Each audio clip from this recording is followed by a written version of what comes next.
शिरडी के साईं बाबा के 10 रहस्यों को जानकर चौंक जाएंगे आप भी। नमस्कार साथियों, मैं हूं आपका दोस्त महेंद्र बिंद मधु और स्वागत है आपका इस साईं बाबा की एक सच्ची कहानी में। साईं बाबा शिरडी में आने से पहले कहाँ थे, शिरडी में आने के बाद वो शिरडी छोड़कर चले गए थे और फिर एक बारात में आने के बाद वे अस्थायी रूप से ही रहने लगे। जब वो शिरडी छोड़ कर गए थे तब वे कहाँ थे, आओ जानते हैं साईं बाबा से जुड़े 10 ऐसे तथ्य जिन्हें आपने अभी तक शायद ही जाना होगा। नंबर 1 पर आता है साईं बाबा पर लिखित 3 प्रमुख किताबें। श्री साईं सच्चरित्र के लेखक गोविंद राव रघुनाथ दाभोलकर यह किताब मूलतः मराठी में लिखी हुई है और यह किताब साईं बाबा के जिंदा रहते ही 1910 से लिखना शुरू हो गया था और 1918 में साईं के समाधिस्थ होने तक इसका लेखन चला था। दूसरी नंबर की जो किताब है ये यूनिक सेंट साईं बाबा आप शिरडी के लेखक श्री विश्वास बाला साहब खेर ने यह किताब साईं बाबा के मित्र स्वामी साईं शरण आनंद की प्रेरणा से लिखी है और खेर ने ही साईं की जन्मभूमि पाथरी में बाबा के मकान को भूसारी परिवार से चौधरी परिवार को खरीदने में मदद की थी, जिन्हें उस स्थान पर साईं स्मारक ट्रस्ट के लिए खरीदा गया था। तीसरी किताब एक कन्नड़ में है जिसका नाम अज्ञात है, अभी तक पता नहीं है और लेखक का नाम मालूम है, जिन्हें श्री बीवी सत्यनारायण राव यानी सत्य बिठुला ने यह किताब उनके नाना नानी से प्रेरित होकर लिखी थी। उनके नाना जी साईं बाबा के पूर्व जन्म और इस जन्म अर्थात दोनों ही जन्मों के मित्र थे। इस किताब का अनुवाद अंग्रेजी में प्रोफेसर मेलुकोटे के श्रीधर ने किया था और इस किताब के कुछ अंश का हिंदी में अनुवाद श्री शशिकांत शांताराम गडकरी ने किया है। हिंदी किताब का नाम है सद्गुरु साईं दर्शन एक बैरागी की स्मरण गाथा। नंबर 2 पे आता है साईं बाबा का जन्म स्थान।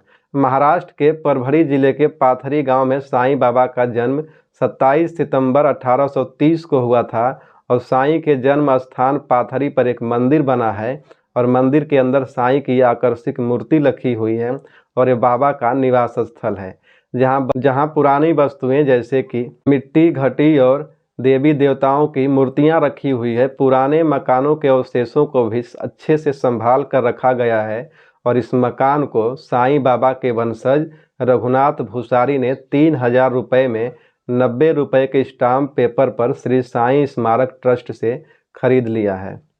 नंबर 3 पर आता है साईं बाबा के माता पिता का नाम।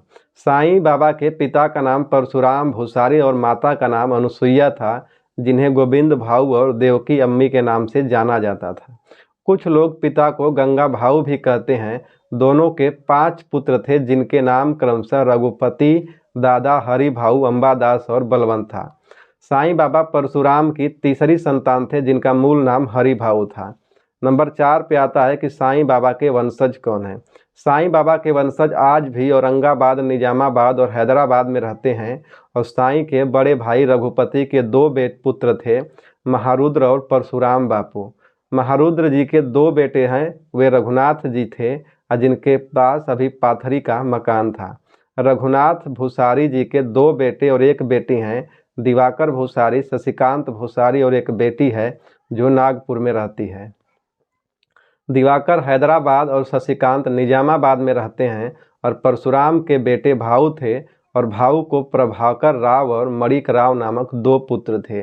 प्रभाकर राव के प्रशांत मुकुंद संजय नामक बेटे और बेटी लता पाठक है, जो औरंगाबाद में आज भी रहते हैं। मणिक राव भूसारी को 4 बेटियां हैं, अनीता, सुनीता, सीमा और दया।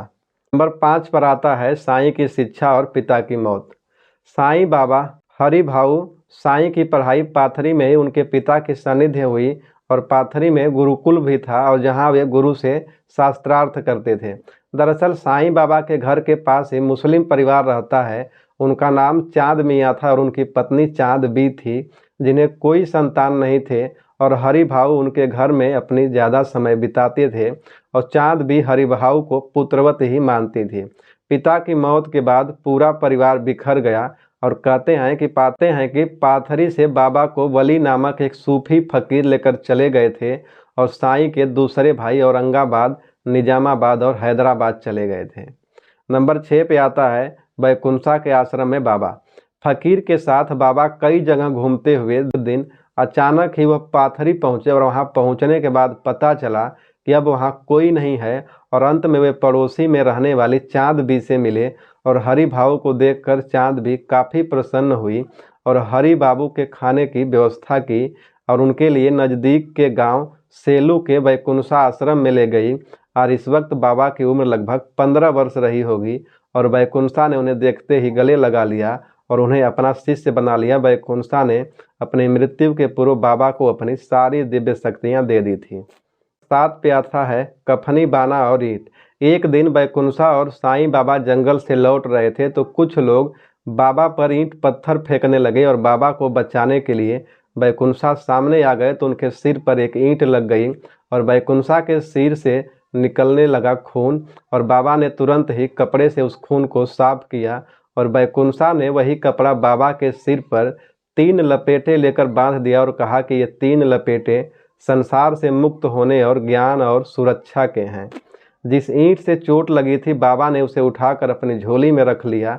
इसके बाद बाबा ने जीवन भर इस ईंट को अपने साथ बनाए रखा और अपने सिरहाने रखा। बाबा कहते थे कि जिस दिन यह ईंट टूट जाएगी समझ लेना मेरी सांस भी टूट जाएगी। नंबर 8 पे आता है शिरडी में बाबा के गुरु ने जलाया था दीपक। वैकुंठा ने बाबा को बताया कि 80 वर्ष पूर्व स्वामी समर्थ रामदास की चरण पादुका के दर्शन करने के लिए सज्जनगढ़ गए थे और वापसी में वे शिरडी में रुके थे।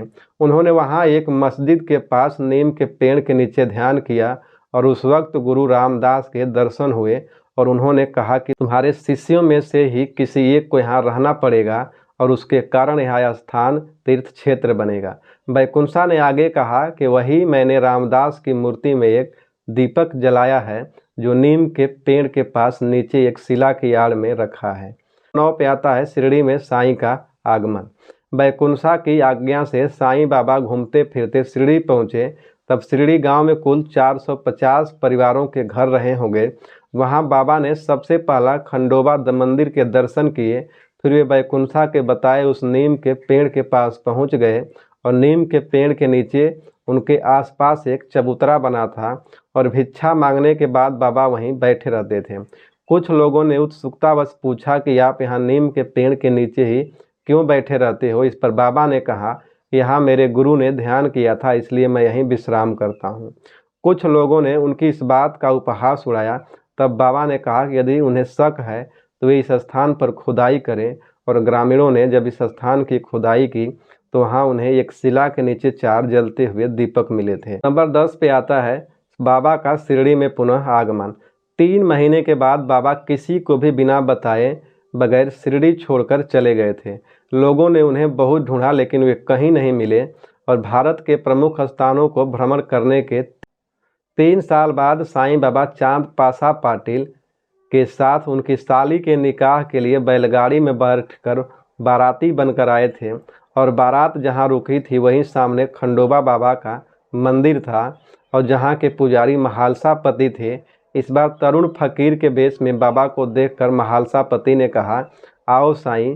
बस तभी से बाबा का नाम साईं पड़ गया और महालसा पति को साईं बाबा भगत के नाम से पुकारते थे। तो दोस्तों कैसी लगी आपको ये जानकारी हमें कमेंट में ज़रूर बताना और साथ में अगर आप साईं बाबा के भक्त हैं तो आप नीचे जय साईं राम जरूर लिखना।